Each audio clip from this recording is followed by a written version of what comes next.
প্রিয় দর্শকবৃন্দ, বাণী কাহিনী চ্যানেলের আর একটি নতুন ভিডিওতে আপনাদেরকে জানাই স্বাগতম। আজকে জানবো মৃত্যুর পর সত্যি কি অনেক বড় করে ভোজন অনুষ্ঠানের আয়োজন করা উচিত এবং শ্রাদ্ধে নিবেদন করা খাদ্য কি গ্রহণ করা উচিত। বন্ধুরা, এখনকার দিনে মৃত্যুর পরে শ্রাদ্ধ অনুষ্ঠান ও নিয়ম ভঙ্গের দিন আত্মীয় স্বজন ও পাড়া প্রতিবেশীদের অনেক বড় আয়োজন করে ভোজন করানোর একটি রীতি প্রচলিত আছে। এমনকি মানুষ নিজের সাধ্যের বাইরে গিয়ে এই ভোজনের ব্যবস্থা করে থাকেন। অনেকে বলে থাকেন সনাতন ধর্মে এই সমস্ত কিছুর উল্লেখ থাকে বলেই নাকি এসব কিছু করা হয়। সত্যিই কি তাই? আমরা অনেকেই জানি না যে আমাদের ধর্মগ্রন্থে এত বড় করে মৃত্যু ভোজের আয়োজন করার কোনো উল্লেখ নেই। গরুড় পুরাণে মৃত্যুর পর আত্মার সাথে কি হয়, কতদিনে আত্মা যমলোকে পৌঁছায় এবং মৃত্যুর পর পরিবার পরিজনের পালনীয় কি কর্তব্য আছে তার উল্লেখ আছে। কিন্তু সেখানে জাঁকজমক করে মৃত্যু ভোজের আয়োজন করার কোনো উল্লেখ নেই। মৃত্যুর পর বিভিন্ন রীতিনীতি পালনের পর নিজ সাধ্যমতো 1 থেকে 11 জন দরিদ্র ব্রাহ্মণকে ভোজন করানোই যথেষ্ট। কারণ আপনজনের মৃত্যুর পর মানুষের মন এমনিতেই ভারাক্রান্ত থাকে, তাই এই সময় এই ধরনের কিছু আয়োজন না করাই উচিত। এখানে মহাভারতের একটি ঘটনা উল্লেখ করি। কুরুক্ষেত্রে যুদ্ধের পূর্বে দুর্যোধনের কাছে শ্রীকৃষ্ণ যান সন্ধির প্রস্তাব নিয়ে, কিন্তু দুর্যোধন সেই প্রস্তাব নাকচ করে দেয়। শ্রীকৃষ্ণ ফিরে আসার সময় দুর্যোধন তাকে সেখানে আহার করার অনুরোধ করেন। শ্রীকৃষ্ণ তখন বললেন তার হৃদয় এখন ভারাক্রান্ত। দুর্যোধনের ব্যবহারে তিনি খুবই ব্যথিত হয়েছেন, দুঃখ পেয়েছেন। যিনি ভোজন করাচ্ছেন এবং যিনি ভোজন করছেন উভয়েরই যদি চিত্তে প্রসন্নতা থাকে তবেই আহার করা উচিত, নতুবা দুঃখিত হৃদয়ে কখনোই আহার করা উচিত নয়। অর্থাৎ যখন কারোর বাড়িতে মৃত্যু ঘটে তখন সকলেরই হৃদয় ভারাক্রান্ত থাকে। এই ভারাক্রান্ত হৃদয়ে কখনোই অনেক বড় আয়োজন করে ভোজন করানো উচিত নয়। এবার আসি শ্রাদ্ধের খাবার খেলে কি হয় সেই প্রসঙ্গে। এই বিষয়ে একটি কাহিনী প্রচলিত আছে, সেই কাহিনীটি এখন আপনাদের শোনাব। একবার এক সাধু ঘুরতে ঘুরতে এক গ্রামে গিয়ে উপস্থিত হন। তখন প্রায় সন্ধ্যা হয়ে এসেছে। পরিব্রাজনকারী সাধুরা কখনোই অন্যের তৈরি করা খাদ্য গ্রহণ করেন না।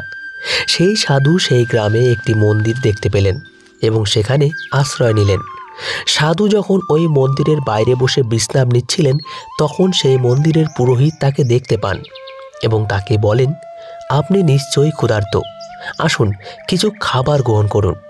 সাধু উত্তরে বললেন, আমি অন্যের তৈরি আহার গ্রহণ করি না। যদি আপনার কাছে চাল ডাল বা অন্য কোনো আহারের সামগ্রী নিয়ে থাকে তবে নিয়ে আসুন, আমাকে এখানে রন্ধন করার ব্যবস্থা করে দিন, আমি তবে নিজের ভোজন নিজেই তৈরি করে নেব।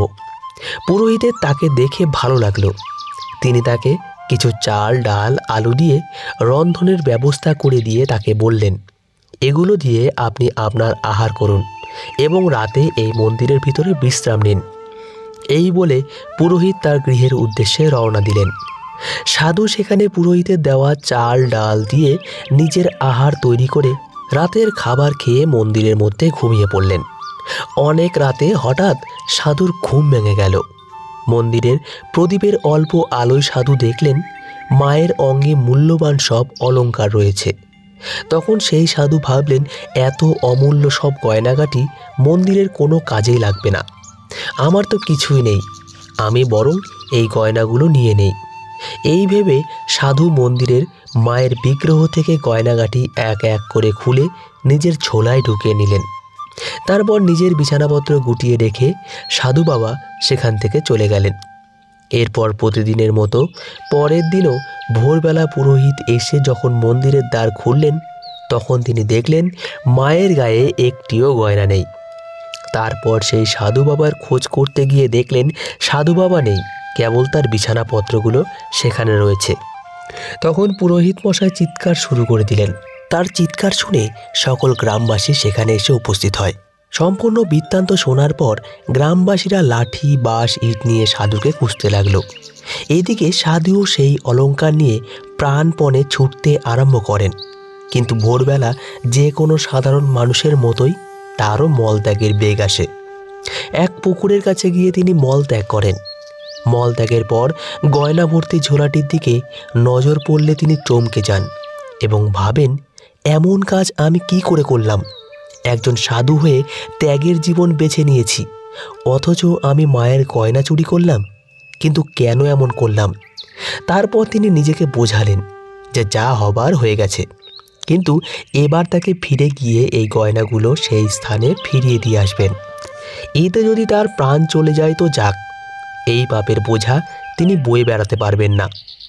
এই ভেবে তিনি আবার গ্রামের দিকে যেতে লাগলেন। তখন গ্রামবাসীরা দেখতে পেলেন যে সেই সাধু নিজেই আবার ফিরে আসছেন। এমন অবস্থা দেখে সেখানে উপস্থিত জনতা তার দিকে ছুটে আসতে লাগলো। কিন্তু তাদের মধ্যে কিছু লোক তাদেরকে থামিয়ে বললেন, উনি যখন নিজেই ফিরে এসেছেন তাহলে ওনাকে বলতে দিন উনি কি বলতে চান। সাধু বাবা ততক্ষণ ফিরে এসে গয়না ভর্তি ঝোলাটি পুরোহিতের হাতে তুলে দিয়ে বললেন, আচ্ছা, আপনি কি শ্রাদ্ধের পূজা করেন? পুরোহিত বললেন, হ্যাঁ, করি। সাধু সেই উত্তর শুনে তাকে আবার জিজ্ঞাসা করলেন, আচ্ছা, কালকে আপনি আমাকে যে চাল ডাল দিয়েছিলেন সেগুলো কি শ্রাদ্ধের কাজ করে পাওয়া যায়? পুরোহিত বললেন, হ্যাঁ, ওগুলো শ্রাদ্ধের কাজ করে পাওয়া যায়। সাধু তারপর প্রশ্ন করলেন, যারা শ্রাদ্ধানুষ্ঠান করেছেন সেই মানুষটি কেমন ছিল? গ্রামবাসীরা তখন বললেন, সে তো ভীষণ দুর্নীতিগ্রস্ত লোক ছিল, মহাচোর। এবার সাধু ব্যাপারটা পুরো বুঝতে পারলেন এবং সবাইকে বললেন, ওই শ্রাদ্ধের চাল ডাল খাওয়ার পরেই আমার মতিভ্রম হয়েছিল এবং আজ ভোরে মলত্যাগের পর সেই খাদ্যের দোষ ও প্রভাব থেকে আমার শরীর ও মন মুক্ত হয়। আসল ঘটনা কি ঘটেছিল সবাই তখন বুঝতে পারলেন। এরপর তিনি সেখান থেকে চলে গেলেন। আসলে শ্রাদ্ধের অন্নের প্রভাব খুবই জোরালো। মানুষের যখন মৃত্যু হয় তখন জীবনে যা যা সে করতে পারেনি সেগুলো মনে করতে থাকে। ফলে শরীরে যাবতীয় যা কামনা বাসনা থাকে তা আরও প্রবল হয়ে ওঠে, কারণ সেই অসম্পূর্ণ ইচ্ছেগুলো পূরণ না করে সে চলে যাচ্ছে। মৃত্যুর পর শ্রাদ্ধানুষ্ঠানের সময় তার আত্মা সেখানেই উপস্থিত থাকে এবং তাকে নিবেদন করা খাদ্য সে প্রত্যক্ষ করে। সেই খাদ্যের প্রতি তার প্রচণ্ড লোভ থাকা সত্ত্বেও সেই খাদ্য তখন সে গ্রহণ করতে পারে না। যেমন কোনো বাড়িতে গিয়ে অনেক কিছু ভালো মন্দ খাওয়ার পরেও অনেকের মন তৃপ্ত হয় না, ফলে সেই খাদ্যের প্রতি আকর্ষণ থেকেই যায়। ঠিক একইভাবে মৃতের প্রতি উৎসর্গ করা খাবারের প্রতি মৃত ব্যক্তির আত্মার টান থাকে। তাই সেই খাবার খেলে মৃতের কামনা বাসনা আমাদের উপর প্রভাব ফেলে। বিশেষ করে যদি কেউ দীক্ষা নিয়ে থাকে তাহলে তার উপর এর বেশি প্রভাব লক্ষ্য করা যায়। আবার যে ব্যক্তি খুব সাধারণভাবে জীবন কাটায় তাদের উপরেও এর প্রভাব পড়ে। এমনকি ছোট বাচ্চাদের উপরে এর প্রভাব পড়তে দেখা যায়। তবে হ্যাঁ, শ্রাদ্ধ বাড়িতে যদি দোকান থেকে ফল মিষ্টি এনে কাউকে দেওয়া হয় বা আলাদাভাবে রান্না করে দেওয়া হয় সেই খাদ্য গ্রহণ করা যায়, কিন্তু মৃত ব্যক্তিকে নিবেদন করা খাবার গ্রহণ করা উচিত নয়। যাই হোক, আজকের ভিডিওটি এই পর্যন্তই। ভিডিওটি কেমন লাগলো তা অবশ্যই জানাবেন।